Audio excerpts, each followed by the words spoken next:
Kevin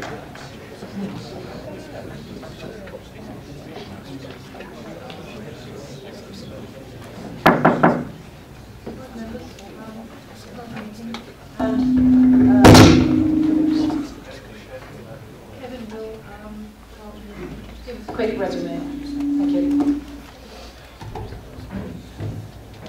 These are obviously fairly sensitive, these ones up here, Chairman. Thank you. Just really to ensure members are up to speed with the information they have in front of them, and just to rehearse a fairly significant amount. Members, of course, will recall that a full report was submitted to the 5th of December meeting, and the report that was submitted to that meeting, of course, is relevant tonight because it covers the majority of the issues raised by the development proposals. The report had a number of appendices with it, which again members will recall, covering issues such as the representations we received, the proposed details of the Section 106 agreement, and proposed range of conditions if members are likely to support the proposals. There was also submitted to that report an additional representations paper on the night of the meeting, which carried some further information for members then. Subsequent to the meeting, of course, members will recall, of course, the matter was deferred to enable further consideration of the access arrangements for the western neighbourhood, and a meeting was held on the 18th of December to cover that matter as per the committee's request.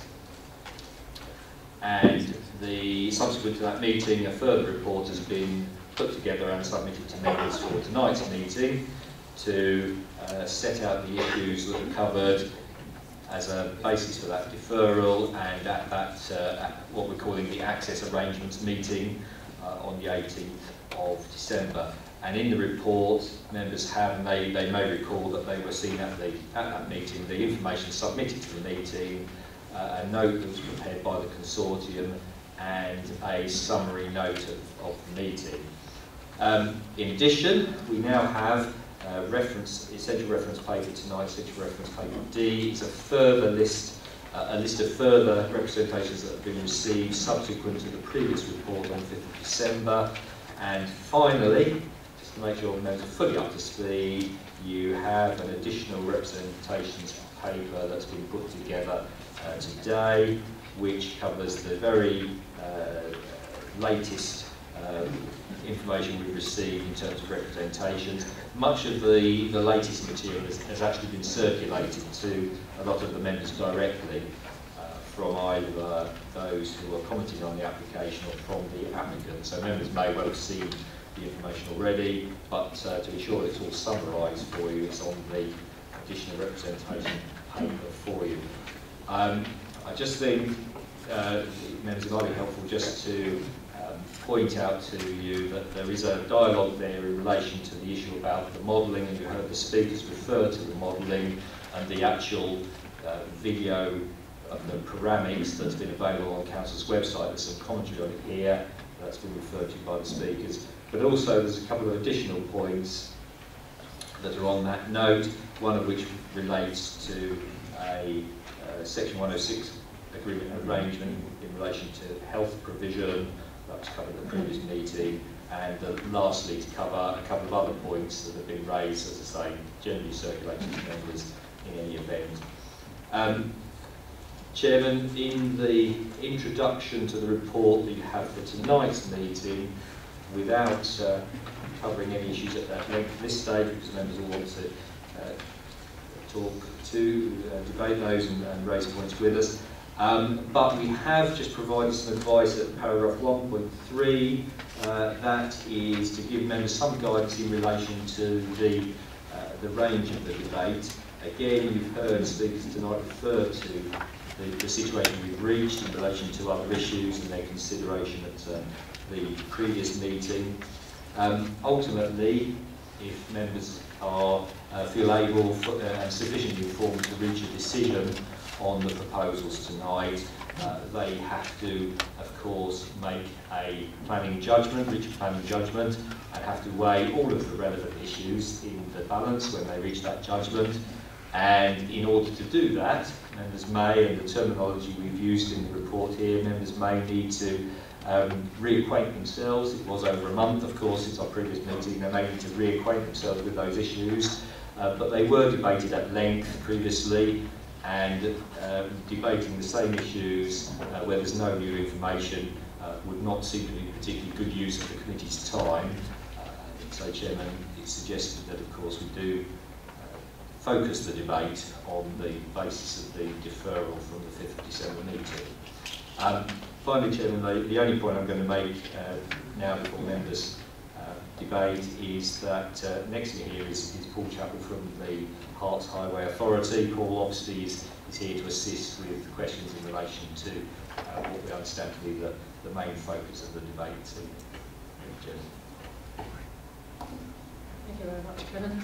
Right, members, open for debate. Councillor Moore. I'll make a start to the debate. This is such a huge and crucial issue that we're debating tonight. My concerns really are the Haddon Road proposed roundabout. I have, as is essential, given this so much thought, and I've driven round the site several times, and I just think the impact on the town for the roundabout to be located by Haddon Road would have such a detrimental effect on the town. I think it would encourage a rat run. If people that are familiar with the town there are other ways to get through town without actually going through the centre, and I know them, and I know Stortford very well. I think overall it would be so damaging to the town to have the location set there. And I sort of, at the moment anyway, until I hear what other people have to say, I fail to see why we cannot have an exit westward on the A120, either a slip road or a roundabout. I sort of believe that maybe the Haddon Road roundabout, I don't believe is the best location, but it may be the cheapest location. And I would like that to be explored amongst us this evening, because it is crucial to the town that we actually get this right. So I'll see what other people have to say about that. Apologies to Councillor McAndrew, the local member who wishes to speak on this. Good evening. Is the speaker on? Hello, can you hear me? Yeah, good evening. My name is Councillor Greg McAndrew. I'm the District Councillor for Silverlees Ward. Madam Chairman and members of the Development Management Committee, thank you for allowing me to speak this evening on the proposed development of the ASRs 1 to 4. Only last night at the full council meeting, the district plan for shaping the future of East Herts went through its final stages prior to being put out to the public consultation for 12 weeks. Central government has imposed, and I emphasise imposed, upon East Herts some 15,000 roads and infrastructure to be built by 2031, with Bishopstortford taking the lion's share, challenging times for all involved. But this evening is not about the district plan, but about the planning application in front of you for the ASRs 1 to 4. Madam Chairman, as Chairman of East Herts District Council, I held my civic service at St Michael's Church in Bishopstortford, and the theme was working together for the common good, which I would like to emphasise this evening through my presentation. At the last Development Management Committee meeting here in December of last year, the planning decision was deferred to enable officers in association with local members, Herts County Highway officers and applicants to undertake detailed consideration of the roundabout at Haddon Road. This evening you will be making a decision whether or not to allow the development to go ahead. Moving forward, I would like to highlight a number of areas for you to consider. No particular order.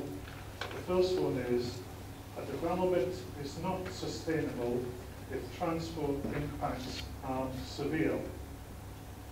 Secondly, despite highly technical methods of predicting future transport impacts, how do we really know what the impacts will be? Thirdly, what happens if, despite best efforts, the measures implemented to shift people to using sustainable travel aren't achieving the necessary results or targets? Fourth, if the warning signs of severe impacts and gridlock is presented to us before the development is complete, what measures, sanctions can you put in place? Which brings me on to enforcement and sanctions. As you heard earlier, the Department for Transport's guidelines, making residential travel plans work, reference is made to the use of sanctions within 106 agreements, which can be used if travel plans fail to meet the targets. I would like to take this opportunity to remind you once again that included in the DFT's list of possible sanctions is limitations on the way the site can be used or further developed until such time as the agreed target outcome is achieved. For example, by not allowing subsequent phases of the development to proceed.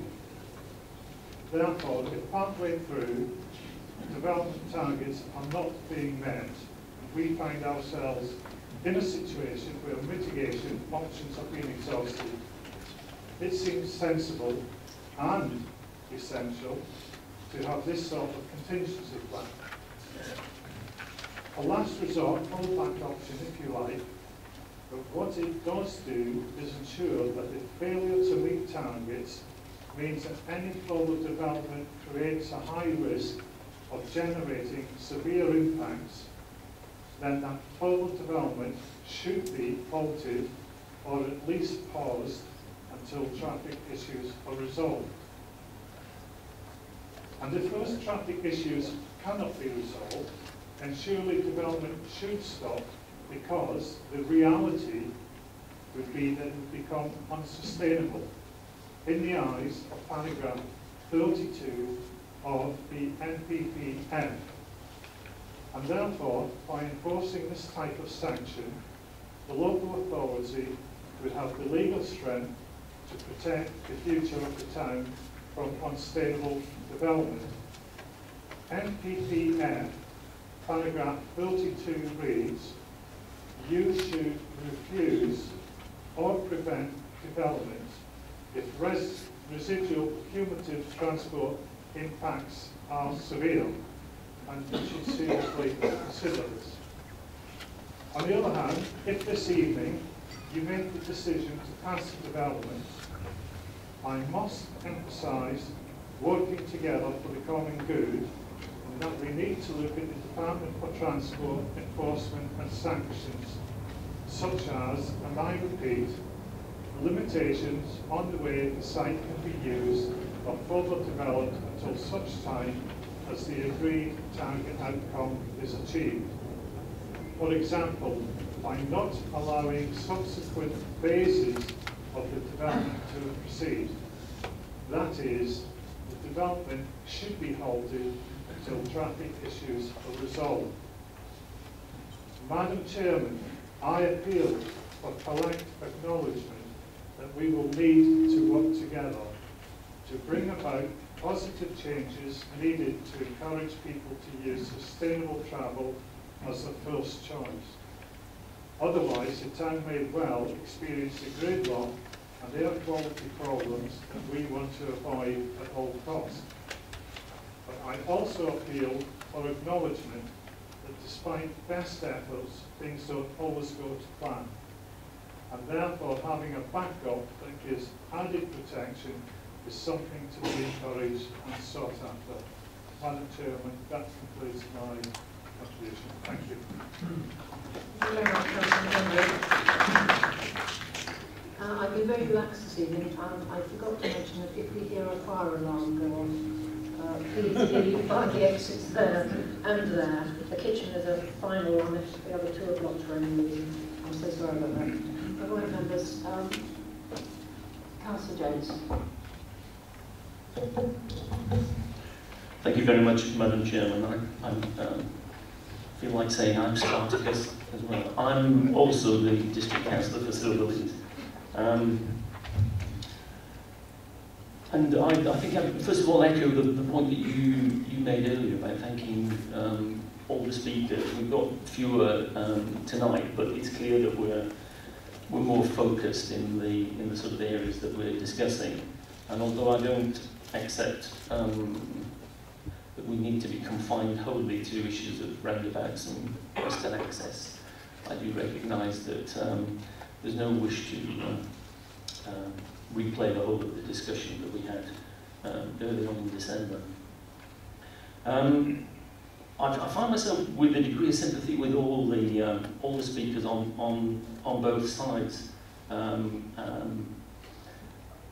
think the issue that we've all got to grapple with on this committee is the lack of a 5-year housing supply for East Herts. And that's reflected in real terms in difficulty for our children, our children's children, finding properties to buy in this area. And we do know that this patch of land has the capacity to take 2,200 houses. Equally, the recent decision on appeal at Buntingford, a couple of our colleagues here around the table from Buntingford, means that there is, in my view, no realistic prospect that this development is going to be refused.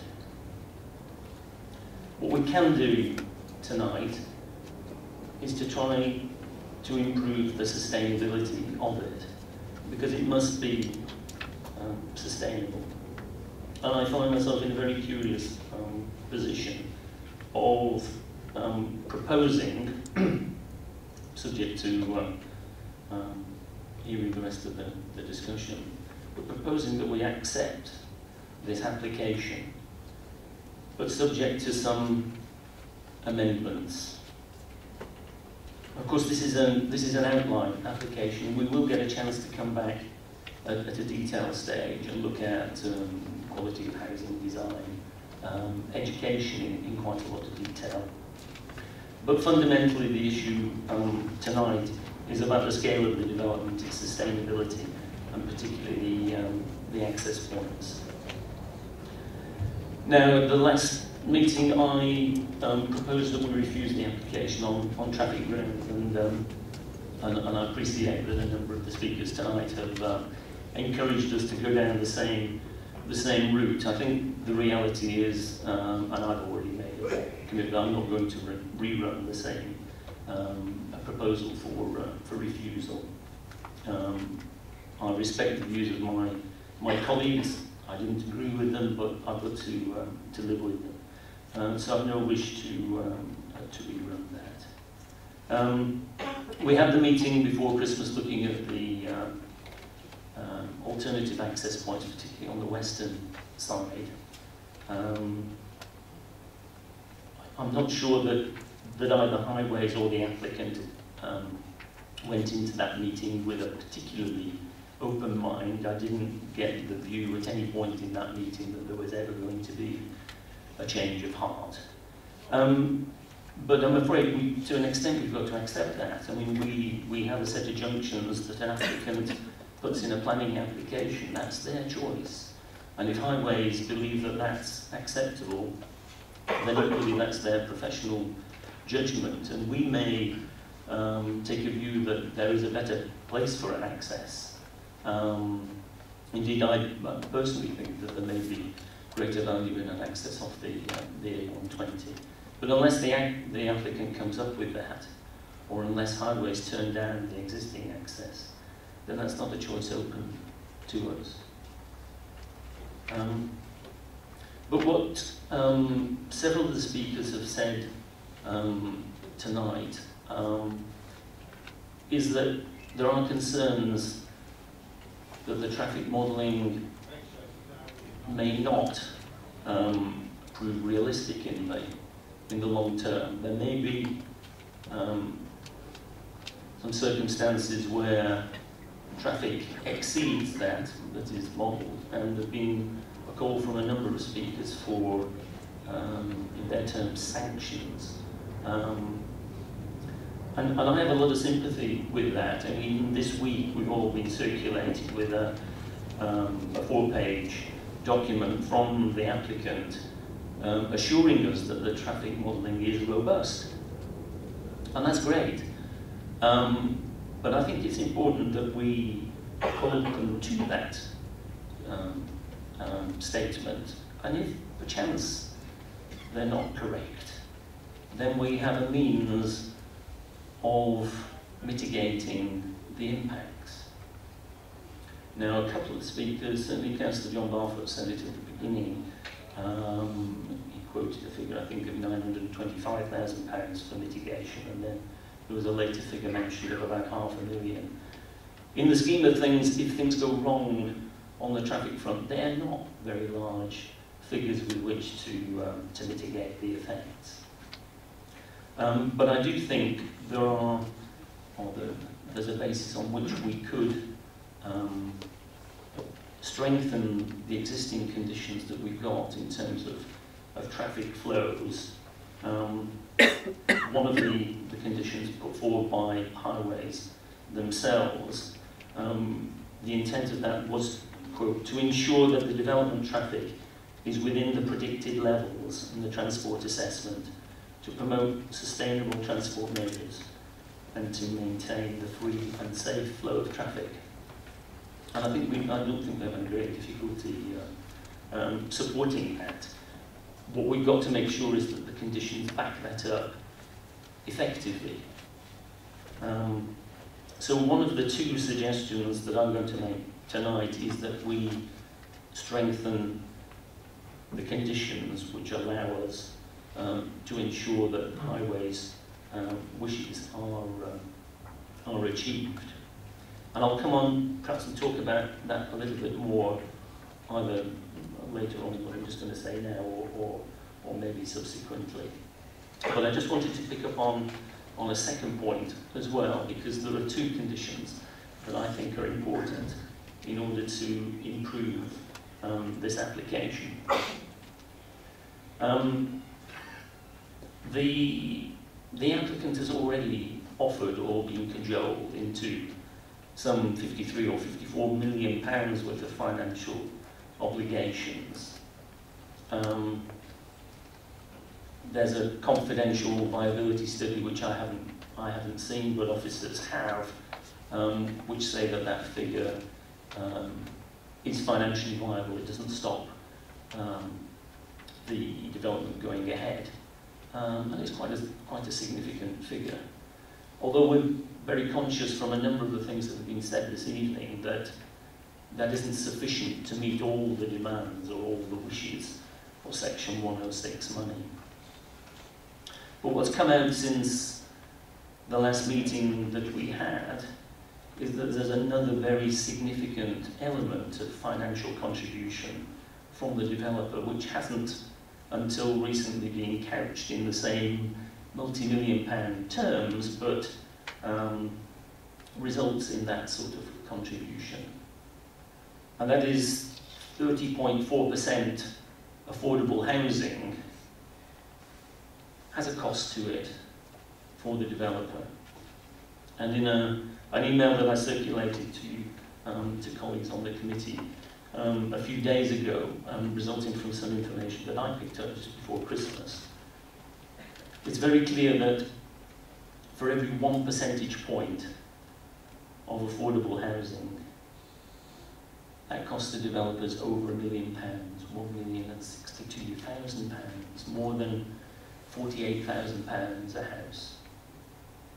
And if we add that up across all the 669 affordable houses, we come to a figure of something like £32 million.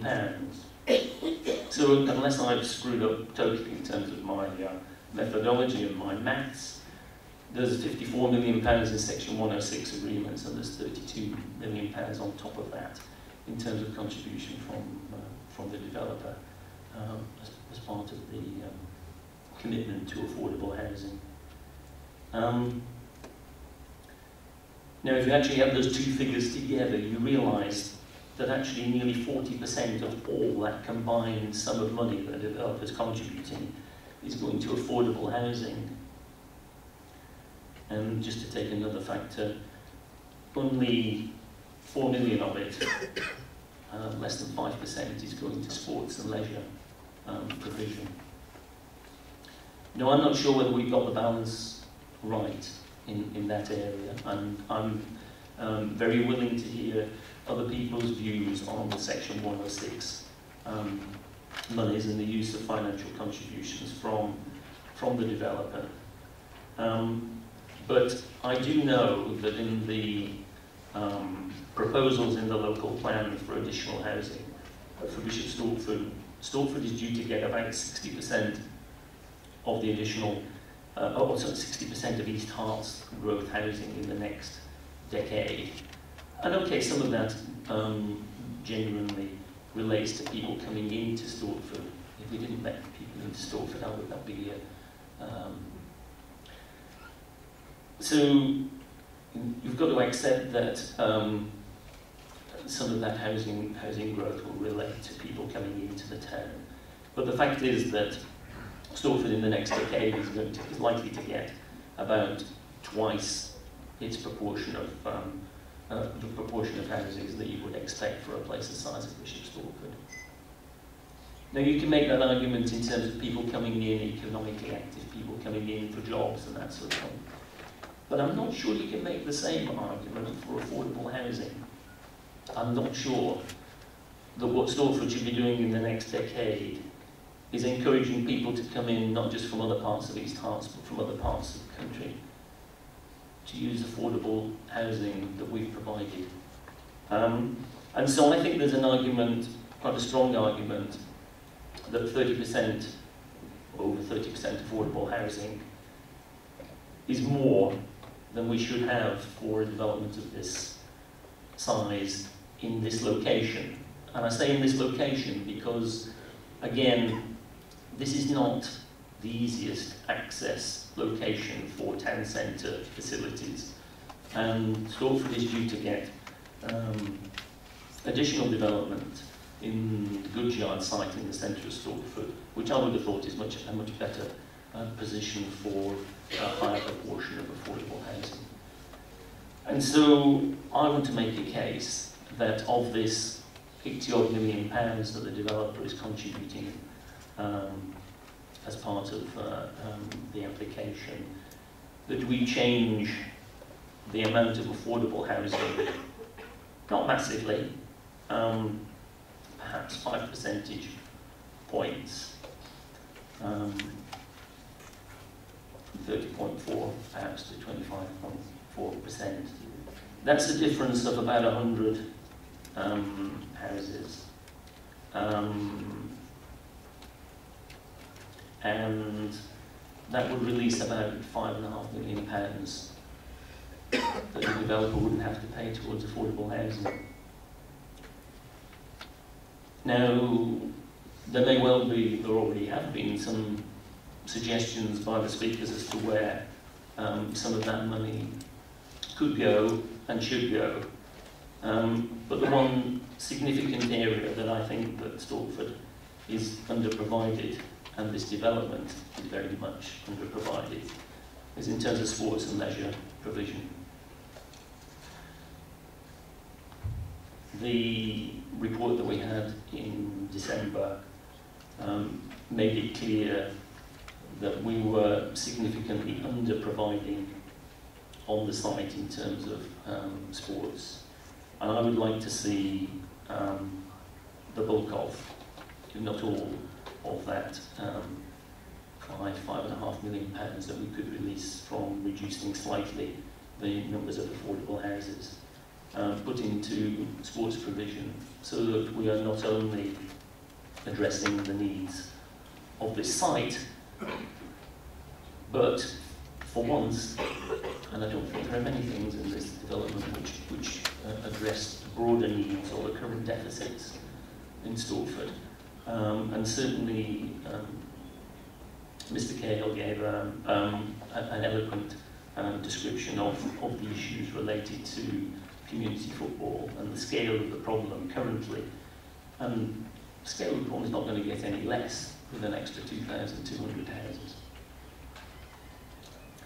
So I find myself in a position where I'm actually proposing that we go ahead with this development subject to only two provisos. One is that we strengthen the traffic conditions, sanctions in the words of some of our speakers tonight, so that we can ensure that the traffic does not exceed that's included in the model. I'm not trying to reduce it beyond what the developer is saying are going to be the traffic flows. But they're convinced that their modelling is robust, and I'm more than happy to ask them to put their money where their mouth is in that sense.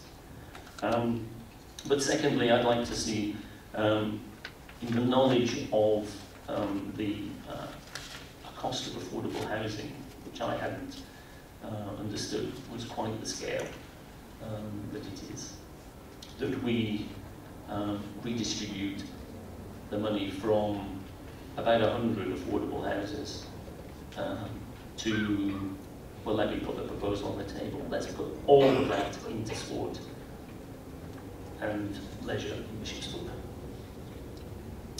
I think I've probably talked enough now. I can talk more about traffic detail, but I've got the shake of the head from the chairman. So I think I'm interested in hearing other people's perspectives on that. Thank you. Thank you very much indeed. I'm going to ask Kevin to comment at this point. Thank you, Chairman. Just very quickly, obviously, on the points that Councillor Jones raised there. Clearly, he's referred to the conditions that he quoted from there, 28 and 29, the suggested conditions in the report in relation to traffic impact, transport impact assessment and travel plans, and that those are the methods by which the impact of the development on the transport infrastructure is gauged through the process of development. Members, the little dialogue that members had at the very beginning of the meeting there about members being involved in the detail of conditions does give the committee flexibility if it's minded to be comfortable with the proposals come forward there from Councillor Jones. There is currently flexibility already for the committee to amend the wording of conditions, and if there's further thoughts that they want to weave into that, it can go through that process. So what I'm suggesting, Chairman, is it doesn't need to be something that the full committee needs to agree on a form of words tonight, but it can be delegated down to that consultation process with the Chairman, the portfolio, to Bishopsthorpe members. And I suggest, Chairman, it would also be, we've heard some dialogue about seeking to work collectively in the scheme. It would be helpful to ensure that we're putting something robust together that the applicants feel is a workable proposal. What I wouldn't want to do, Chairman, is put us in a position where we're putting something together that only seeks to get us into a sort of position of challenge around that, given that the committee have indicated they'd be mindful of some sort of delegated flexibility around wording conditions. It seems to me there's a route there. Councillor Jones may want to comment again, Chair, obviously for you. But it seems to me there's a route there to achieve that sort of thinking in the framework we already have in the report. So that's support on that. Chairman, the other sort of significant, the other half, if you like, of the thought that was coming forward there. Yes, of course, affordable housing does have a cost to it, and Councillor asked for some information around the costs, and those are the costs that we provided, just over £1 million for a percentage. Just a little bit of a health warning around that, of course. There are a lot of variables around these costs, tenure mix, overall percentage, the appetite of the registered providers, of course, to fund schemes. It all has an impact. In other words, they might be keener to fund a scheme with a certain number of units, less keen to fund it with a lower number. So just a bit of a health warning, but you know, Councillor's entirely right that there is a cost. and by transferring value, if you like, from one element of the scheme to another, obviously you shift the emphasis of the proposals. Again, Chairman, it seems through the recommendations we put in front of you, we're also again suggesting there is flexibility for members to enable that further dialogue to be had to ensure that the 106 agreement is fully formulated in the way the committee ultimately feels comfortable. Of course, it is a policy aspiration, quite a strong policy aspiration of the authority to achieve affordable housing. You know, our policy is up to 40%, and members don't need to remind them of that. So I'm sure they will have that in mind when thinking about it. But just really, in summary, Chairman, I think there is a way in the reports and the recommendations we have to, if you like, give. If the committee is minded to move that way, to enable those sort of considerations to be accommodated. Thanks very much, Chairman. Councillor Bolton. Thank you, Chairman. I'm not completely comfortable with the fact that Councillor Jones's thoughts will be delegated down to a few people, and that doesn't come back to the committee at all. If we're talking about £5 million, surely that kind of sum should come back to the committee to decide as well. I'm not comfortable that the thoughts of Councillor Jones isn't putting some kind of recommendation here, so that that group have got something that they've got to aim for. Otherwise, we're saying we'll pass it as it is now and hope that those people actually take on our recommendations. So I'm inclined to vote with Councillor Jones, but not if all of that is delegated down to a lower body, a few people. As far as the traffic is concerned, I happen to be sold on modelling because most of my life I did mathematical modelling and statistics, and as they say, there's lies, damn lies and statistics. I'll go with the statistics one. It does work generally. Modelling generally works. Even though in this case I hope it wouldn't. No, I hope it would work, but I would like to go against it. Actually, generally it works, unless there's something completely off in the information you put in the first place. It all depends on what you put in to statistical modelling and to what you get out. I only hope they put the right thing in. Thank you. Councillor Newman. Thank you, Chairman. A question really for officers. We've had several instances since I've been on the DMC where a developer has come back and pleaded that in fact that he cannot achieve his Section 106 commitments because of viability and because circumstances have changed. And I just wonder in fact whether the arrangements at the moment allow for review of the Section 106 commitments, particularly in this time when actually house prices are escalating very, very rapidly. And I would imagine that over the course of this development, I can't remember, sort of 8 years, I think, or so, proposed development, I can well imagine that in fact that the viability and therefore the ability to meet those Section 106 commitments would change quite markedly. So the question is, in fact, are there review points to look at actually whether the Section 106 might be increased, or are they set in stone at this instant? Thank you.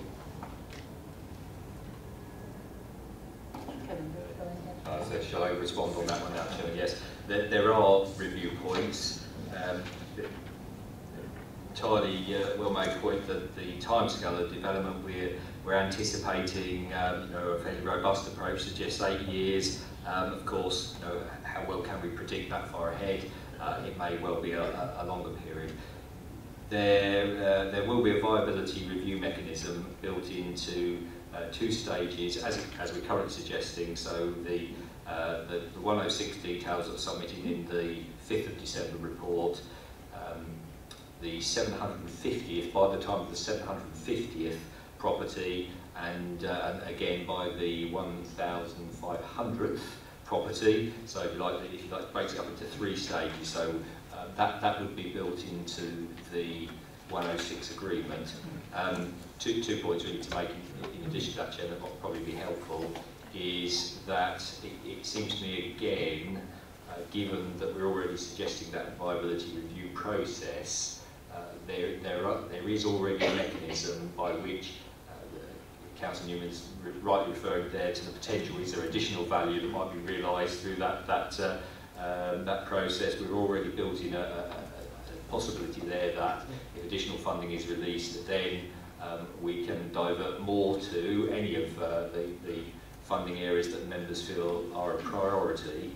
But also the subsequent point to make, and it's one I should make as well, of course, is that at any point, of course, there are legislative changes around when Section 106 agreements can be reviewed, but in the future, of course, a developer can always come back to us to say, at certain points, to say, we want to review the mechanisms because we want to review the viability process and the figures, because the world's changed, costs have increased or values have increased and so on. So if you like, we're building in at the moment a framework, each pretty much third or thereabouts of the development, but there is always the opportunity for further review assessment if applicants come back to us to request that. But I think essentially the basic answer is yes, Chairman, there is a framework for that. Thank you, Kevin. Councillor Newman. Thank you, Chairman. Kevin's final words there were that could be reviewed outside of the 1/3 and 2/3 if the applicant came back. But is there an equal ability for the council to come back and seek a review of the Section 106 arrangements? Thank you. There isn't, Chairman, unfortunately.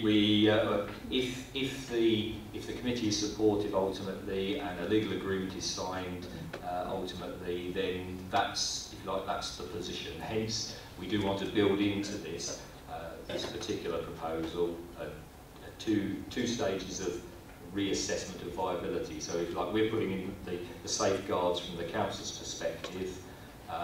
We can't then seek to introduce further viability review processes. What I can say, Chairman, of course, is that if for example, a scenario, if it's helpful, of course, if we were supportive, we signed up to an agreement, and then the market suddenly went into a very sort of drive of values up very significantly, and the development took place such that that drive went up very much significantly before the first review. That review does allow that value to be clawed back subsequently, so it's not lost. I hope the members understand that. So even though it may not take place until the 750th, it reviews the values generated across the development.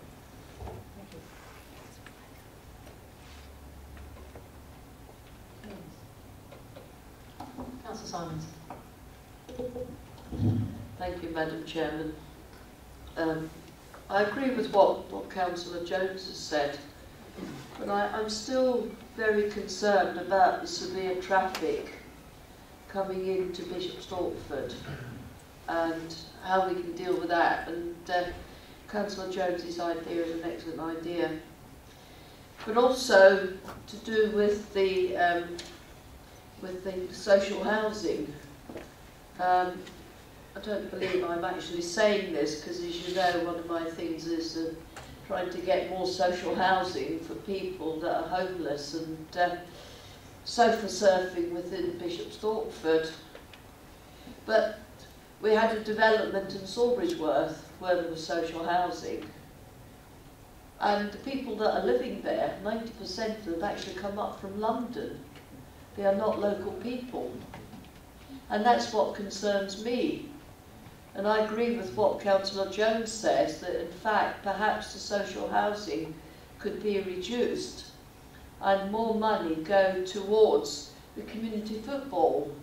Having run a football team for young offenders in the past and trying to book up Grange paddocks, which floods regularly and is unusable, I think more money should be spent on the community football team than on social housing.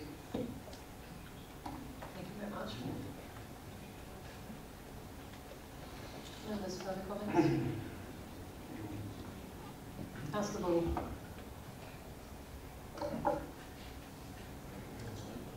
Yeah, Thank you, Chairman. I think the main problem here, apart from the 106 agreement, is the access. And we already silly heard that there's no alternative. Now, I would have thought an access onto the A120 is feasible. Now, I do a terrific amount of driving during the course of the week, and I'm in this town fairly regular. And if I can avoid coming down Haddon Road to pick up patients, I will do. I'll really go out of my way to miss that. Now, if you're going to have an access onto that road, I mean, very often there's, not so much now, but go back a few years, you've got speed traps there. The police used to sit down the bottom there because, for the reasons, it's dangerous. I mean, it stands out a mile. There's chicanes there. And I would like to really get the answer from someone as to why the access couldn't be on the A120. Because the people that move in there, they'd still have access, pedestrian, what have you, buses. But to fetch the access onto Haddon Road, I think, is absolutely ludicrous, Chairman.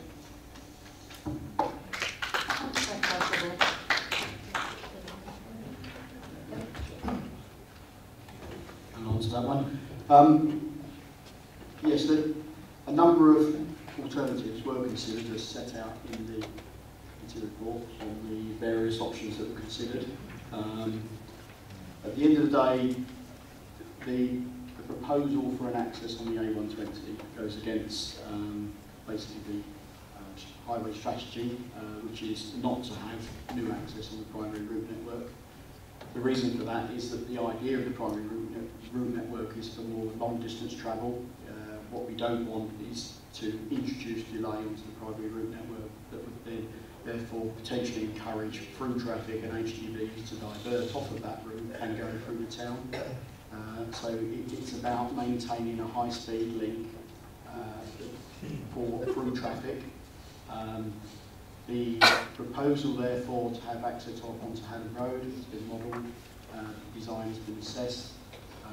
It's possible to have a design that meets the correct design criteria. It's safe, it has sufficient capacity, and therefore there's no justification not to accept that proposal.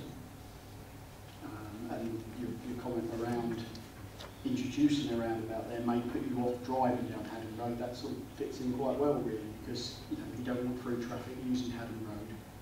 It is for people accessing the town centre. I'm sorry, you've answered it, but I do disagree, because a lorry and a car, they both can cause accidents, whether it's a lorry or a car. Councillor Jones. Thank you, Chairman. Just getting back to what Mr. Chappell was just saying with his highway policy. I mean, it states here the policy, HSC as a highway authority, is not to allow existing or new development to have a direct access to the primary route network, except where special circumstances can be demonstrated. Now, surely a development of this size, 2,200 dwellings, is an exceptional circumstance. If that's not an exceptional circumstance, what is? I mean, that's an issue that we've been looking at. No one to this point in time has demonstrated a special circumstance that overrides the fact that the existing proposal for the roundabout on Haddon Road doesn't work, or is, because the access onto Haddon Road works, there isn't a special circumstance. I'm afraid I would disagree with you there. The proposal with Haddon Road is the worst proposal. The best proposal is the A120, and as far as I can see, perhaps it's a cost issue. Perhaps it costs more to put a roundabout on the A120 than Haddon Road. So I'm afraid I do disagree. Councillor Simons. Thank you. About roundabouts, and this is Essex. I've got to talk about Essex, Great Gummo, and they've had considerable housing built, and they have a bypass, and the exit is onto the bypass. not through the town, for the houses that have been built there. Surely if Essex Highways can do it, and it works, and there's been no accidents, then why can't we do that in Bishop Stortford? And as Councillor Jeff Jones has said, surely the bypass would be much better than the Haddon Road one.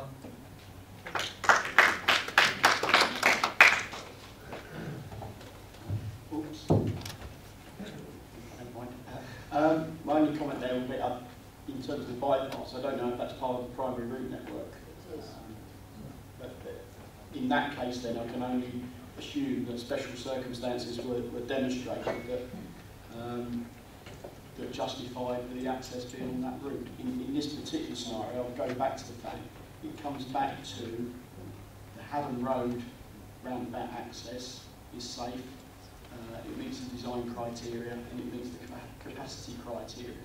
Therefore, it comes back to what are the special circumstances, why you would move away from that proposal and consider an alternative proposal that would introduce delay into the primary route network, that would therefore be a disbenefit to the highway network. I was just going to add, Chairman, because somebody raised earlier, sorry, and I forget who now, but this issue of cost. I just thought it might be helpful for the Commission, because the Haddon Road, the currently proposed access, is not a cheap option, if I can put it like that. The cost of the Haddon Road access currently costs up as £1.8 million. Now, by comparison, of course, we haven't got a cost of a potential A120 access in that location, of course, because one isn't proposed, but the 120 access to the eastern neighbourhood is costed up at just over £1 million. So, I'm not saying there's direct comparisons, but what I think what we can take from that is the Haddon Road access is not cheap, and the officers have questioned that point because it's been an anomaly to us. And of course, there is a range of highway infrastructure, associated infrastructure in the Haddon Road area, so electrics and other drainage and other infrastructure that needs to be dealt with, obviously, to achieve that access. Is the basis for the cost. So I think members can be comforted. It's not a cost issue in relation to that matter.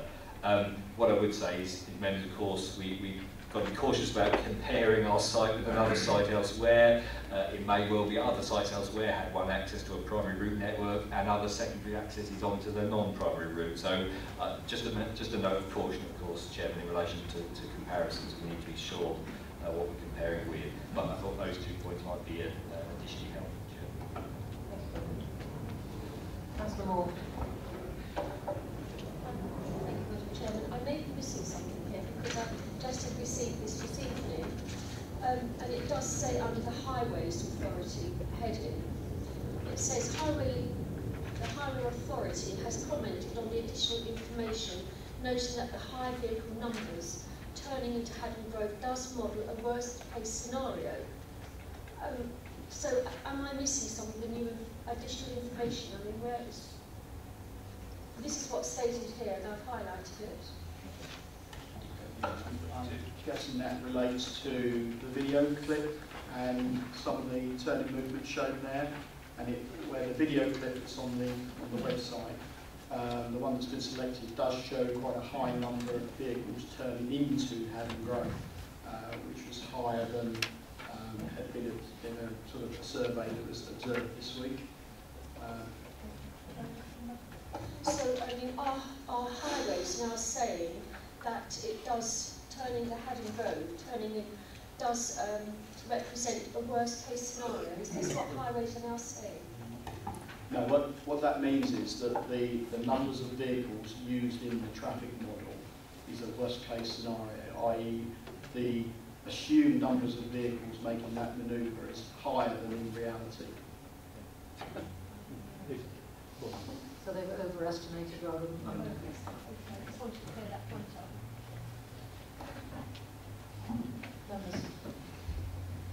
Councillor Jones. Councillor Andrews. Thank you, Madam Chairman. I'm just a little concerned about the suggestion of reducing the amount of affordable, or shall we be more blunt, social housing. I'm sympathetic, and the reasons I think are excellent, and the suggestion that the money goes thing to support. Yeah, certainly is a good one, but the 106 already allows for 4 million. 3 million specifically to go into off-site facilities, and I would hope that at some stage we can consider a fair chunk of that for the benefit of the Bishop Stortford Community Football Club, who clearly could put the money to very good use for the community. But I am cautious about a reduction in the social, affordable, shared ownership element of this scheme.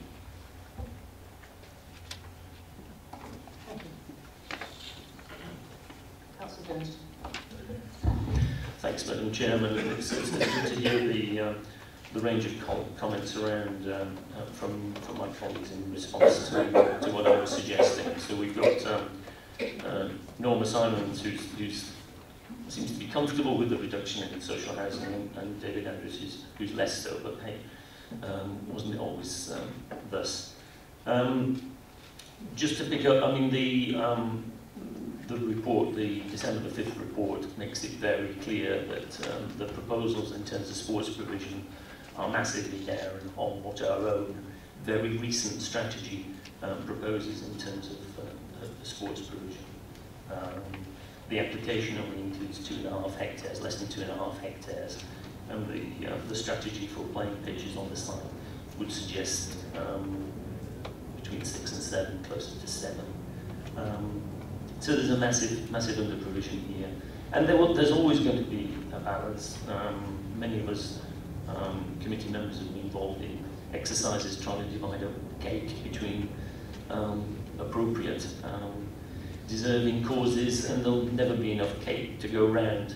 But I do feel that £30-odd million, nearly 40% of the contributions effectively from the developers into affordable housing is slightly higher proportion of that cake than needs to be there, and I do feel the sport is losing out. So I'm going to stick to that as one part of my proposal. In terms of the traffic and roundabout sides, I said sort of might appear sort of offhand way about tightening up the conditions in terms of the traffic. But I guess the sorts of things that I had in mind are probably better termed sanctions than they are tightening up conditions. And I think if we tighten up the conditions or potentially imply sanctions which the developer gets concerned about their ability to deliver, then the developer themselves could possibly come forward with an alternative access. I think the issue we've got at the moment is that it's the developer who's suggesting a particular access, and highways are responding to that. I'm not sure it's highways' position as it stands at the moment, where they can say, you must have an access off the A120. Yeah, the strategy, the policy says only special circumstances for a roundabout off the A120, but yeah, you've already breached that once for this planning application, so a second one wouldn't be totally out of keeping, if I can be consistent. The sorts of sanctions or conditions that I was looking at, I mean, I do believe that the modelling suggests a degree of congestion on Haddon Road and elsewhere in Bishop Stortford that is uncomfortable. And I certainly don't want the traffic to be any higher than that. What we have with the first part of the development is a very fortunate situation that there is only one access onto any sort of road of any sort of significance planned, and therefore it's going to be very easy to monitor the flow of traffic out of that first phase of housing onto Haddon Road or onto the A120, wherever it was to go. But there is only a single point. And the sort of strength of condition or sanction that I was seeking for this is because it is only a single road. to monitor that on an ongoing basis, and every quarter to make an assessment of the traffic flows in and out of the site against what we expect the model would show. And if for 2 quarters together the traffic flows are higher than the model suggested, then we bring forward traffic mitigation in order to improve the sustainable transport, encourage more people to use buses, cycling, encourage fewer people to use cars. But if that still continues, then that sanction has got to be about reducing the demand for use of that road. And one way of doing that is to slow the construction of housing. There's a traffic way to do it as well, which is to put a traffic light on there, which is gauged to only allow the amount of flow in and out of that route that the model suggests. That in itself will be discouraging to people within the housing development if they're already using their car to a greater degree than the model assumes. Now, if the developer is uncomfortable with that level of sanctions, potentially having a red light stopping some of their new residents moving onto the road network, or indeed stopping building further houses because they've already reached the traffic flow that their model suggested, then it's up to the developer themselves to consider maybe an access point onto the A120 will be a more effective way of reducing the flows on the Haddon Road and into the town centre of Stortford.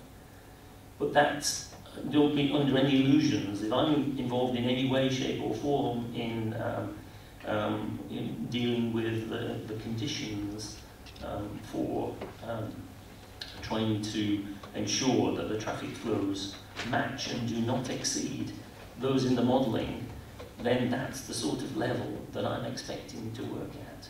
A level where ultimately you may stop the full range of the houses there if the assumptions and the modelling of the traffic turns out to be inaccurate. So that's the sort of level that I'm coming from. Again, I'll go back to my main point. I don't see that we have an option here other than to approve this tonight. Picking up on Councillor Burlton's point about not giving too much freedom and flexibility to a smaller group of people to make the decisions in terms of conditions or Section 106. I would like a very, very clear steer from this Development Management Committee tonight to say, look, we're comfortable with that sort of level of sanction, condition in terms of the traffic, which would potentially halt the development if the traffic coming from that development is at a greater level than is predicted. And equally, I would like a clear steer, because we will get differences of perspective from, as I said, on the social housing side. I think that's the area where we've been most generous, and I think perhaps there's a little bit of money that could be moved to other areas. We're talking about 110 houses out of the 669, so we would have 559 affordable houses. That's an enormous number of affordable houses. Kevin will tell me how many years it's taken in the rest of these parts to get 559 houses, affordable houses. It is a big number in the scheme of things, and that's the big number, even managing to release £5,500 primarily for sports facilities. So my proposal, and I'm hoping at some stage somebody might second me, is to support this application subject to conditions verging on sanctions for traffic and for a redistribution of Section 106 monies of the order of £5.5 million from affordable housing to sports. Thank you. Councillor Bolton. Chairman, I would second that, Chairman. I'm particularly keen on the money going to sport. Bishop Stortford is going to suffer to a degree from Bishop Stortford North, so why shouldn't the rest of the population of Bishop Stortford get the advantage of the extra sporting facilities that come out of it? Thank you. Councillor Alexander. You caught me in mid-swing there, sorry. I'm wrestling with how Councillor Gary Jones's proposal makes this project sustainable. It's about sustainability, and it's all about traffic and traffic impact. I mean, to reduce this project by 100 affordable homes, and then go and spend in total 9 million on sport, doesn't in my mind make it sustainable. I am very concerned at reducing affordable homes by 1, let alone 100, and I'm sure the 2,500 people who are on the East Herts housing waiting list would be rather concerned about that as well, and that's today. What that number will be in 8 years' time when this project's finished, goodness only knows.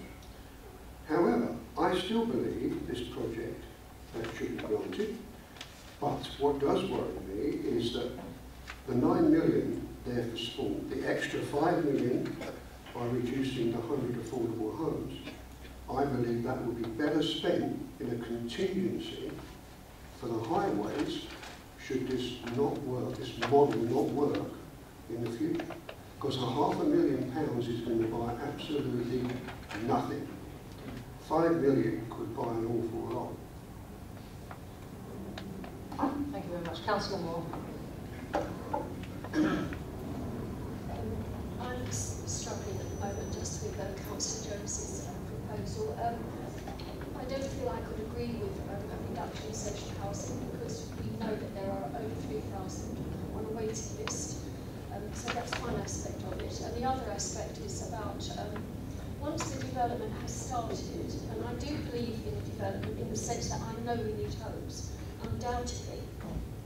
But it feels at the moment as if we're agreeing to a huge development without having the infrastructure in place. And we so often talk about infrastructure. So we're agreeing to a large development without really knowing how it is going to develop in time. You know, if the traffic increases, then we have to go to the developers to say it's not working at the moment. I fear that when it has started, we won't be able to do anything about it. It will just go on, and then the residents, for example, of Haddon Road, and the town itself will have to live with the decision that we're making tonight. I do agree with the homes. I do agree we need the 2,200 on that site. My concern is the highways, because I don't actually myself believe that Haddon Road is the best place to have the roundabout. And are we saying that that is the only place, Haddon Road roundabout, where all the construction over a long period of time, we're talking about, like, is it 8, even 10 years of development done in stages, that's the only access and exit for all the construction traffic is going to be using, as well as the people that are already going to be moving into their homes. I just need some more time to think about that, actually. Thank you. Kevin, do you want to come in here? Just in terms of the construction, yes, members just be cautious on that point. Of course, there are a number of points of access for the proposals overall, and it just occurs to me that the point probably is worth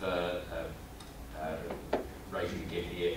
Members will recall some of the debate in relation to the provision of education and infrastructure that Councillor is referring to there. There is a requirement to ensure that education is provided at certain times in association with the development. That brings with it, coincidentally, a requirement, if you like, to open up the eastern phase of the development earlier than possibly would have been the case, because of the way that the education is proposed to be provided across the overall site. Now, in respect of accesses, that's helpful, I think, from members' perspective and concerns, in that the access direct onto the 120 for the eastern neighbourhood is likely to come on stream earlier than it would otherwise have done.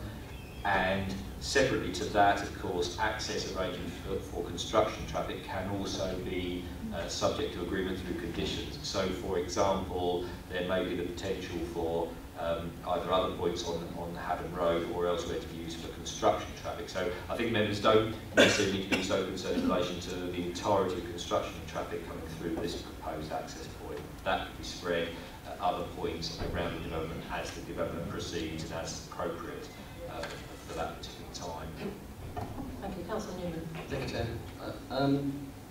I'm sensing a strong view in favour of something like the proposal that Councillor Curry-Jones put forward in terms of accepting the fundamental principle. Because certainly I agree that that we have no sound and defensible basis upon which to refuse this application. So that's where I start from.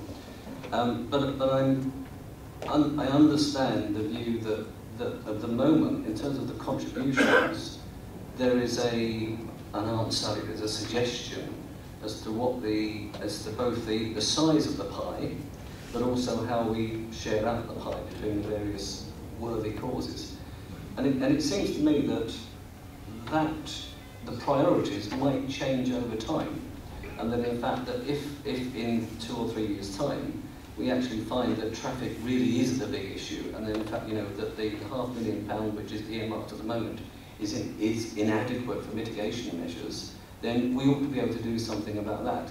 And by a similar token, if actually in again 3-4 years' time or so, we find actually that by some miracle the waiting list for affordable housing has reduced substantially, and then perhaps the 30% limit that's proposed at the moment is inappropriate, then again we ought to be able to do something like that. And I'm just wondering, in fact, is whether there's any mechanism whereby the contributions, both the share of the pie, as it were, can be held under continuous review and adjusted to suit the circumstances. Thank you. Kevin, do you want to answer that? Thank you, Chairman. Yes, just really possibly a couple of thoughts as well on Councillor Jones' commentary earlier about the degree of detail he's thinking of, because I think it's helpful in relation to this point again, hopefully, the sort of level of detail that he's envisaging there in relation to control over the traffic impact. I have to say, members, that there's some caution there. We will need to ensure that we're not putting. I think members want they want something robust, but I'm just cautious about we're ensuring we're not putting something so draconian in terms of the framework around this that can become quite a logistical feat in its own right, reassessing and reassessing and continually assessing the situation, and also is something with which the developer party will find difficult to work with. So what I'm suggesting is to members that there is still some caution that we're not putting something in place that's too robust. Now, as I say, there is a mechanism in place that allows flexibility around conditions. Members may feel like comfortable enough to work through that. But I hear what Councillor Jones said. I'm suggesting to members at the moment, I think we have enough flexibility to enable to put in place a framework that ensures these matters are under review, but done in a way that is workable for all the parties involved. That's what I would hope we could achieve, Chairman. In relation, and that sort of brings me on to that point about continually reviewing,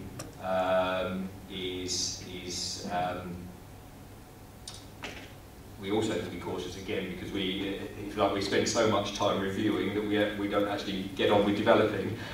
So I would suggest, Chairman, we keep that to a minimum, because it can become an industry in its own right, and we spend more time and effort on doing that, and that the administrative costs of doing it start to soak up disproportionate amount of the value.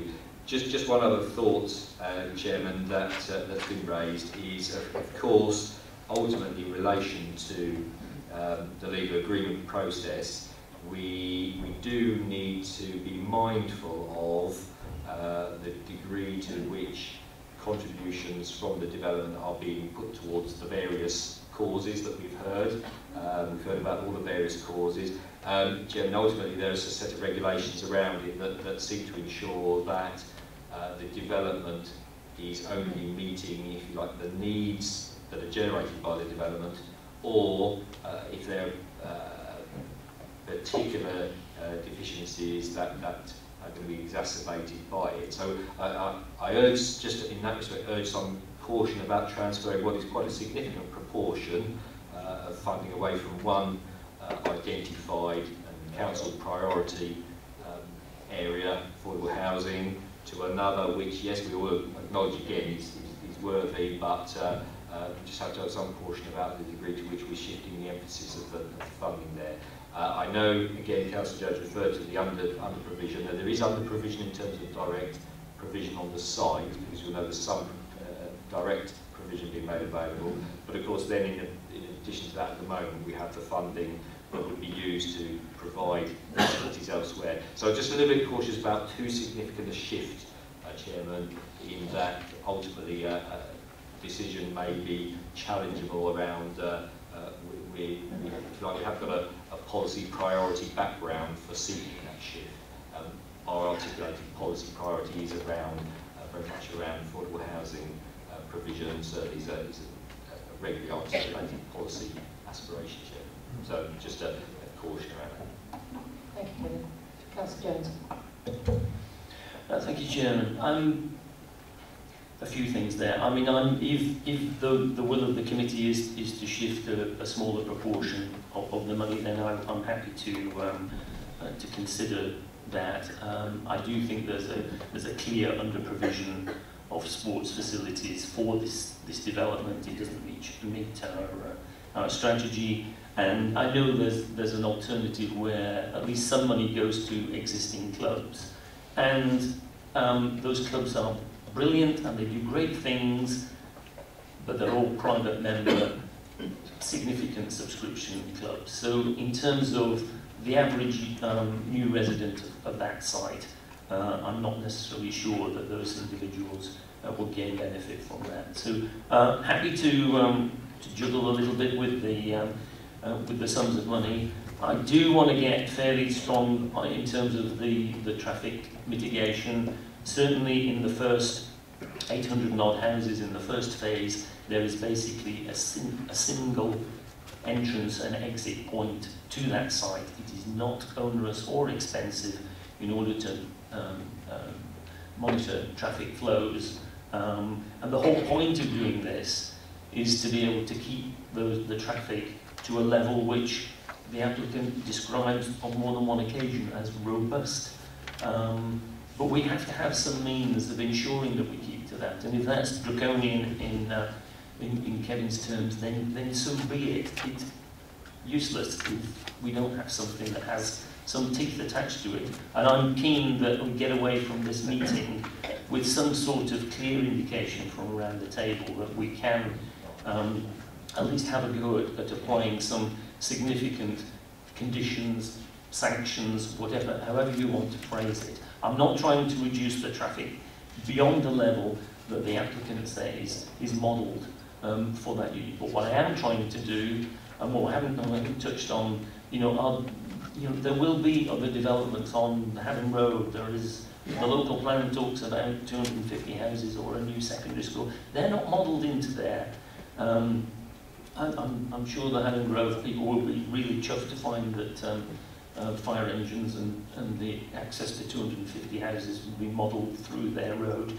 But they can be reassured that that was just the clunkiness of the model. But there will be more traffic going on to Haddon Road as part of the developments, not just within Bishop Stortford, but elsewhere in East Herts. And if we don't put a ceiling on the traffic now, then frankly there's no teeth to this at all. Very last point, and it's for Simon Drinkwater actually. Just want to be careful. I'm conscious that there are 4 people around this table who've got an interest in affordable housing, and I'm hoping that, because we're talking about it in its general terms, that they can contribute to this. But I just want to be careful before we go too far in terms of decisions on affordable housing that we are doing things in an appropriate way. Thanks. Thank you, Chairman. The debate tonight is about affordable housing in principle, and the numbers. There is a bit of detail in the report about tenure, but who the registered providers would be is not known at this stage. It's not been developed in any way, as far as I know, and therefore it's not a relevant issue tonight. Thank you. Councillors, are there any more queries at this stage? Otherwise, I think we should look towards the 4 recommendations with any amendments that members wish to put forward. Councillor Alexander. I think Councillor Jones has just reinforced my view, talking about the highways issues for the future. It's a very relevant point, that the £500,000 contingency is totally insufficient.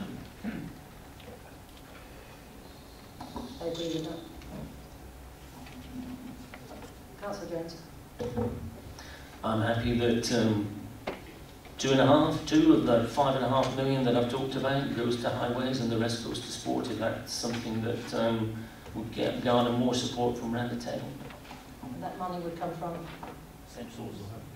Yeah, affordable housing. Okay, members.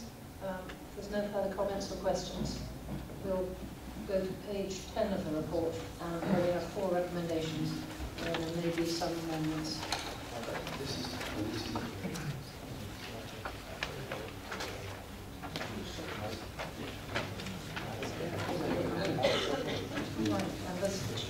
Recommendation 1 is in consultation with the Chairman of the Development Management Committee and the Head of Planning and Building Control, the Head of Democratic and Legal Services, completes the Section 106 agreement in accordance with the heads of terms as set out in Essential Reference Paper A for the report submitted to the Development Management Committee of the 5th of December 2013.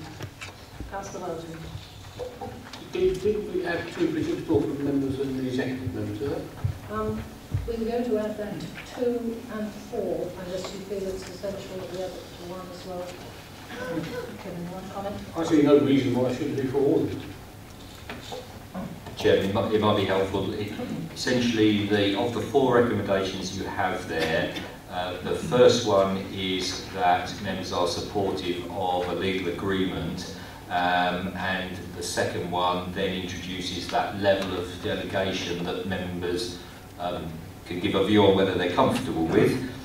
So effectively, if you like, 1 and 2 both relate to the issue of putting together a legal agreement. So 1 in principle, and 2 a level of delegation to be agreed, and then 3 and 4 go on to where then members are comfortable to then release a planning permission subject to conditions, and 4 is again to deal with this issue of the level of delegation that members might be comfortable to give in relation to that. So essentially, like 1 and 2 go together, 3 and 4 go together.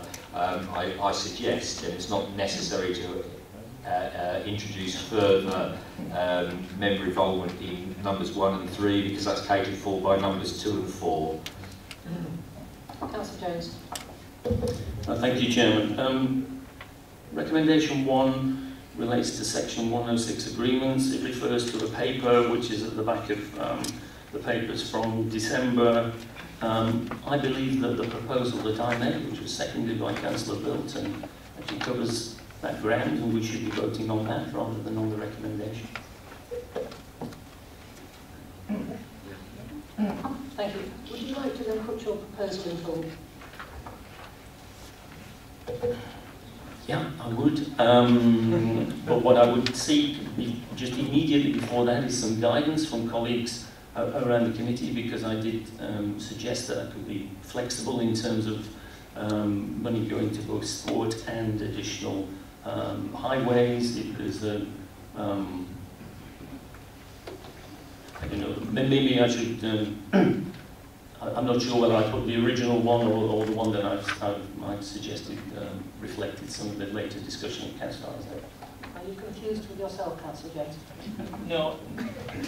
I made an early proposal which was seconded by Councillor Burleton, but at that point that I made the proposal, I made it very clear that I was keen to listen to colleagues around the table, and I was prepared to be flexible, indeed, remarkably open-minded as we required in the Development Management Committee.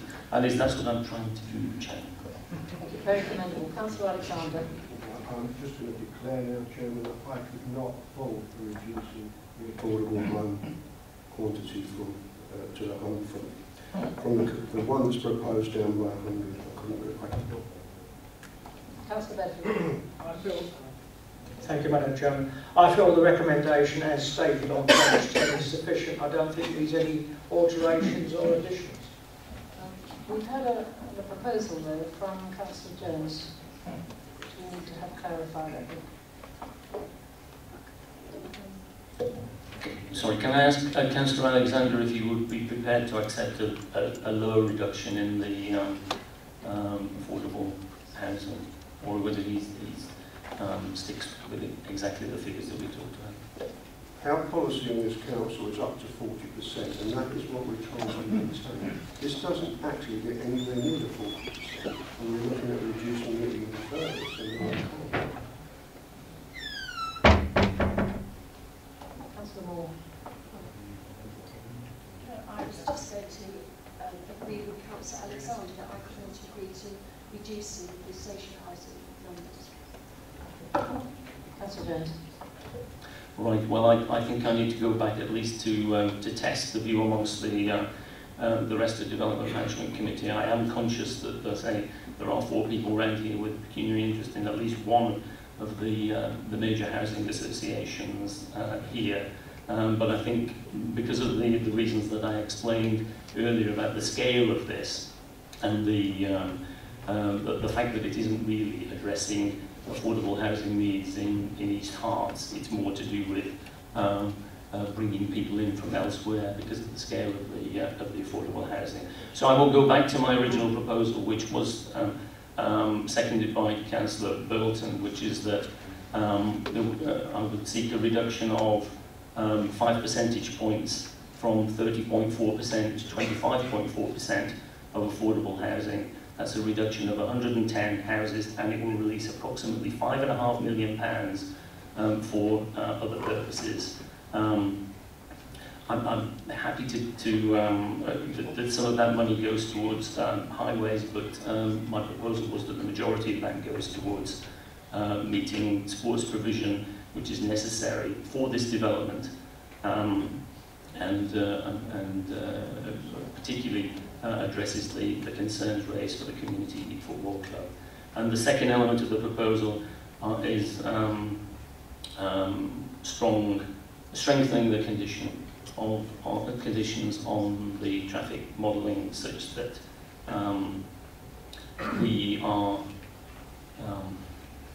we ensure that the traffic from the new development does not exceed that's modelled by the applicant themselves. Thank you. I would just say that the members who are on boards of housing associations, which is the case, but we're not discussing specific housing associations, it's just the general principle. So it's just, could we take the first proposal from you, which was to reduce the affordable housing from, what were your figures? From 30.4% to 25.4%.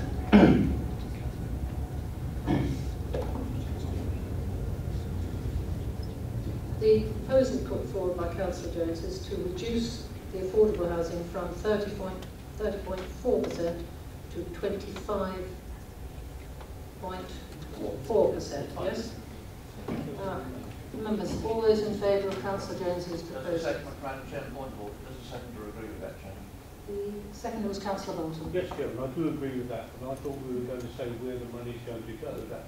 Because if we just vote on reducing the affordable housing, it doesn't say what's going to happen with the money that's released. If that's just passed, the developer can just reduce it without therefore going to think of what the proceeds are going towards. Good point. I would like to say to Councillor Jones, could we please say that the money goes to sport and highways? If we can have those figures, Councillor Jones. It's approximately £5.5 million, the majority of which goes to sport, with a smaller element to increase the budget for highways mitigation.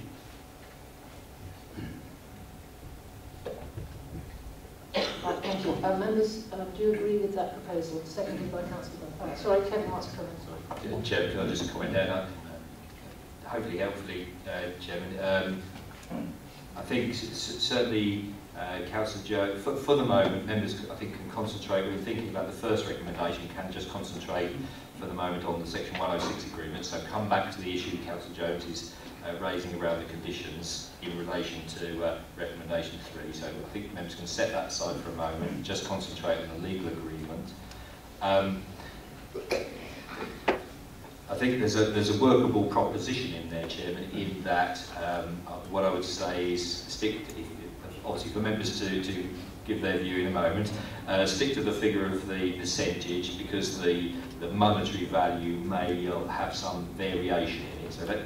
So you stick to a percentage figure, and Councillor Jones referred to majority to sports provision and obviously the remainder to highways. Again, members, in the second element of the recommendations, we're still suggesting that there can be a flexibility for members to delegate that down, so that because we'll need to ascertain exactly what those proportions are, of course, but there is the flexibility in the second element of the recommendation to do that, if members are comfortable with that. I think members can give a view on that in a moment. Just with that proviso, of course, as stated about the regulations requiring us to ensure that the provisions, the infrastructure that we deliver through Section 106 agreement does meet an identified need, Chairman. And as long as members, obviously this is something that's been raised in the meeting tonight, we have produced information for members to establish that without doubt. If members feel that is something we can comfortably establish, they need to be, they can reach a view on that, Chairman. So I think members can vote on the basis of the proposition that's been put forward, and there's still sufficient flexibility in the second recommendation for, if you like, those proportions to be pinned down precisely, if members are willing to work in that way. Thank you, Kevin. So you're saying to take out that specific figure of £5.5 million? Stick to a percentage figure, just in case monetary values are variable for the range of issues I raised earlier. There can be all sorts of variables that have an impact. So I'd say stick to a percentage. That gives us a clear understanding of what we're trying to achieve. Councillor Bolton. Not sure I'm quite happy with that. We're voting on the 106 agreement in accordance with the heads of terms in the essential bits at the back. That's what we're voting on. But we're saying that we don't want those, we want something slightly different. If we vote on the first one, and by chance don't vote on any others, that means that it just goes through on the heads of terms at the back. Are you saying that we vote on that, accept that, then change it later? Is that what you're saying? No, Chairman, sorry, as amended, so as amended by Councillor Jones's proposal. So if you put as amended, I've got all other provisions, as in the schedule, as amended by the proposals that were made. So members, that's taking item 1 with the amendment from Councillor Jones of a reduction in the affordable housing from 30.4% to 25.4%, with the majority of those monies to sports and some for highways mitigation. All those in favour of that proposal?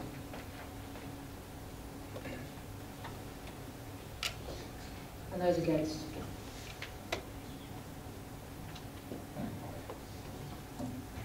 That is carried. Right, members, we go on now to item 2 of the recommendations. And here... Mine's not recorded, Chairman. Could we have those votes recorded?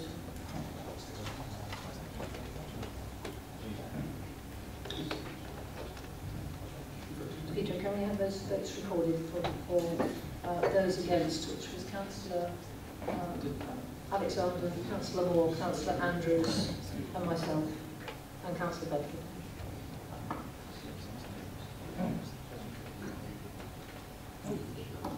Was there an abstention from that? Did someone not vote? Did we have 6? It was 12 of us. All those in favour of Councillor Jones's proposal?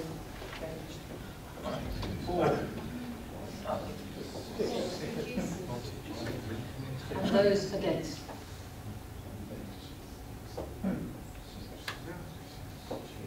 Six. I vote against it. That is passed. Thank you. Members, we need to vote on number 1 as it is in the report on page 10. All those in favour?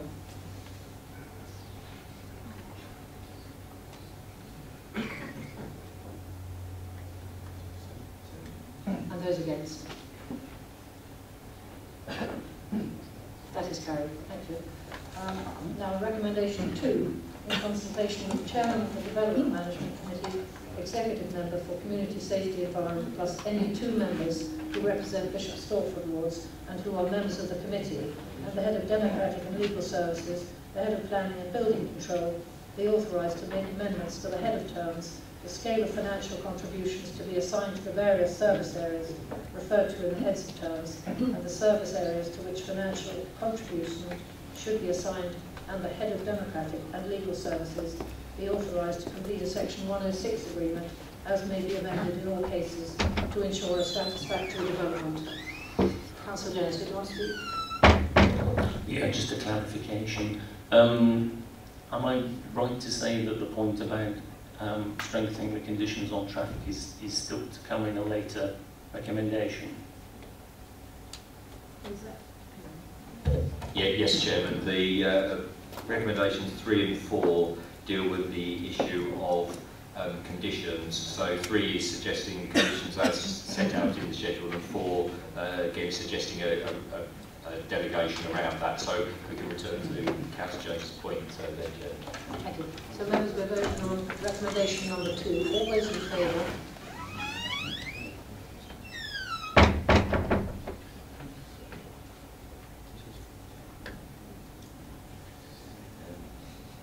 All those against? Any abstentions? Should have been 12. It's 12 members. Okay.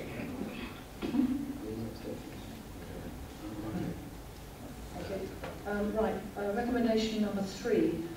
Upon completion of the Section 106 agreement as authorised, planning permission be granted subject to the conditions set out in Essential Reference Paper B to the report submitted to the Development Management Committee on the 5th of December 2013.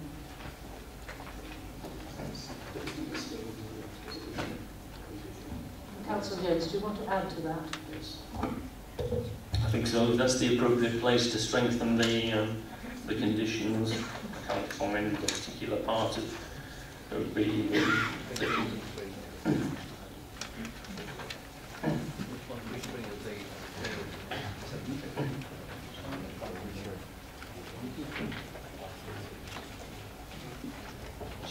Page, yes, the 144 is conditions 28 and 29 are transport related conditions, so I think probably the area where Councillor Jones may want to focus. Yeah, I'm not sure how it fits into it, but the particular conditions that I had in mind strengthening were those put forward by Highways in Essential Reference Paper D. Are they factored in, or is that sort of there for broader information rather than being included in what we're talking about?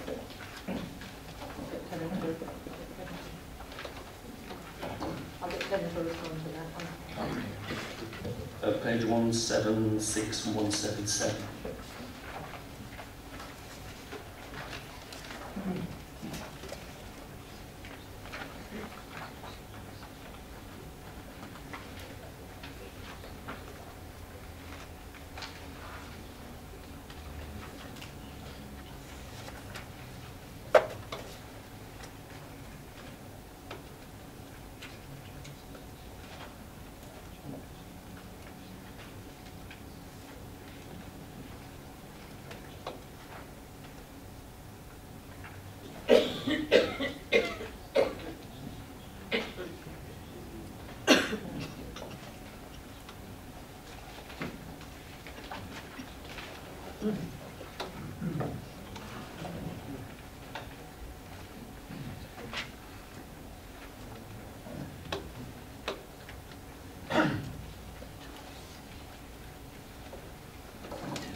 just obviously there's a fairly significant amount of detail in some of these matters. So the conditions put forward by the Highway Authority that are on page 176, you'll see condition 7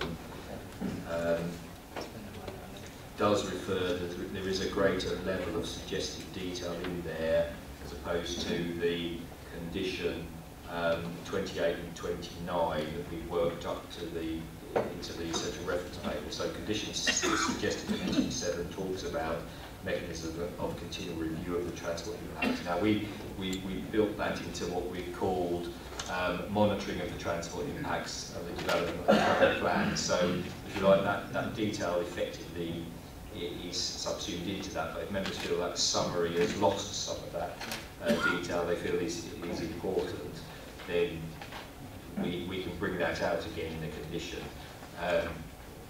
I've obviously heard Councillor Jones earlier saying he's got some clear thoughts on what he feels should be included in that. Without rehearsing the point too much, there is a way of ensuring delegation and flexibility to consider wording.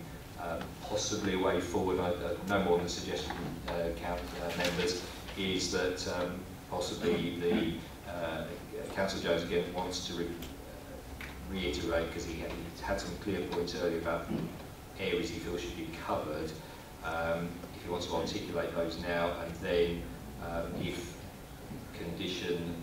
the formulation of the condition can be delegated such that we can build those in a way that we report back through the delegation arrangements, so members feel they're comfortable with that. I'm just a little bit cautious about trying to formulate a condition on the hoof this evening, and we may either miss something or articulate something in a way that proves impractical in due course. So I'm just trying to think of a way that's comfortable enough for members to feel points covered, but we don't have to do every comma and every full stop this evening, Jim. Councillor James. Thank you, Chairman. Can I suggest something then which is then incorporated at some point appropriately into these conditions that we're talking about? The intent is that of tightening the conditions to ensure that the traffic flows in and out of the development are within the predicted levels. So that's the intent of it. I can see the ways where it's much easier to do that in the first phase of the development, where there's basically a single route in and out. But the tenor of what I'm seeking is regular monitoring. If the traffic flows exceed what the traffic model said for a period of time, that additional mitigation is put into place, and then if that mitigation doesn't work, then we look at demand management as appropriate. So that's what I'm trying to achieve. It's not to make it, not to tighten it beyond what the applicant's already said, but it's just making sure that there is a very strict condition that any exceeding of those traffic flows is very temporary, and it triggers other things to bring it back into line. Councillor Alexander. As this is outlined, Chairman, would it be fair to bring this back when it comes to the full planning application in the first phase? I mean, I take what Councillor Jones is saying, it's very relevant. There may be a condition that we could put on that first phase of the construction. Councillor Andrew and then Councillor Bolton. I don't know if it would inform the committee, but much, if not all, of what Councillor Jones is trying to do, I think is covered on 176 in condition 7. I think it's sufficiently flexible, personally, to allow for comfort as for the transport. Councillor Bolton. Yes, Chairman. I don't think Councillor Alexander is actually correct. This is a reserve matter. The access is not a reserve matter. We're actually agreeing to the access. It specifically says on page 9, all matters reserved except the access. So it's not a reserve matter. Thank you. Kevin. Yes, Chairman, it is something the committee needs to deal with tonight, and minded to go on to deal with these recommendations, because as well as the access arrangements, we're also agreeing in principle to the quantum of development, so the amount of housing and other forms of development, so which of course leads to the modelling around traffic generation, which of course leads to members' concerns. So yes, we do need to address the point tonight.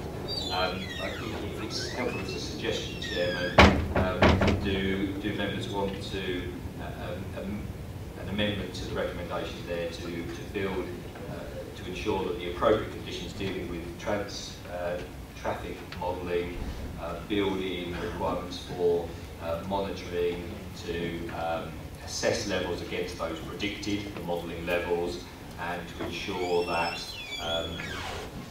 methods of mitigation are required to be implemented if those modelling levels are exceeded. And I think it is something along closer to the lines of the suggested condition 7. I don't want to suggest a precise form of words, Chairman, but I think we can achieve something that addresses the points that have been raised.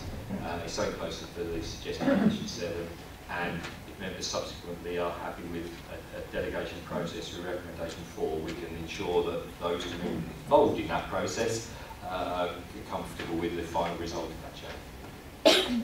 Councillor Jones. Yeah, condition 7's broadly there. I just want to make sure it is absolutely tight and that there isn't any wiggle room here.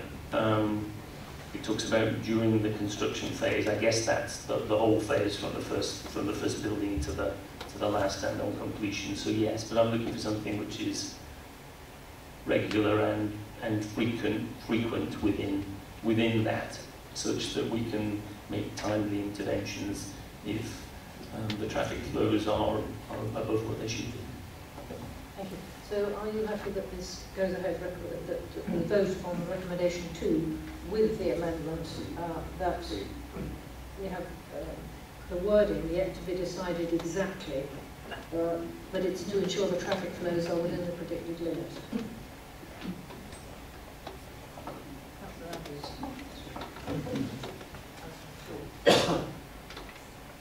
Regular and frequent is covered, in my view, in the second line by the word continual, which is far more stretching than regular and frequent, which can be subject to some form of interpretation. Continual is continual.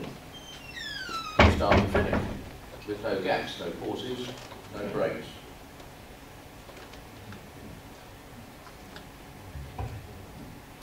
Thank you.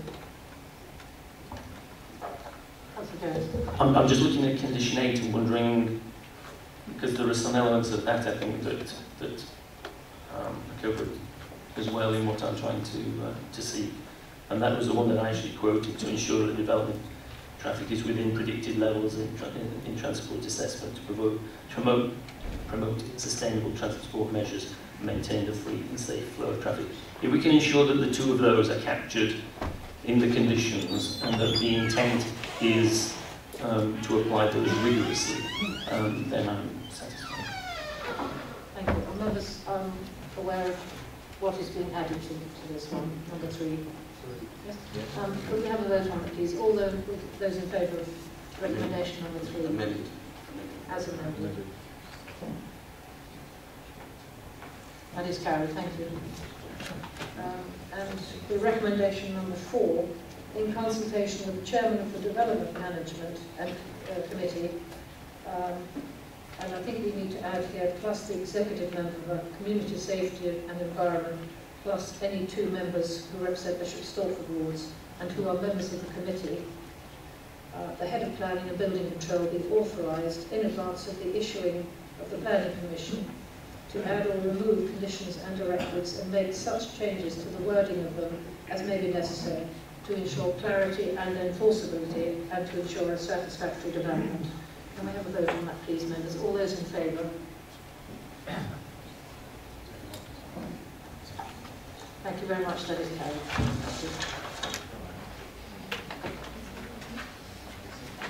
There is no urgent business, so the meeting is now closed. Thank you, members.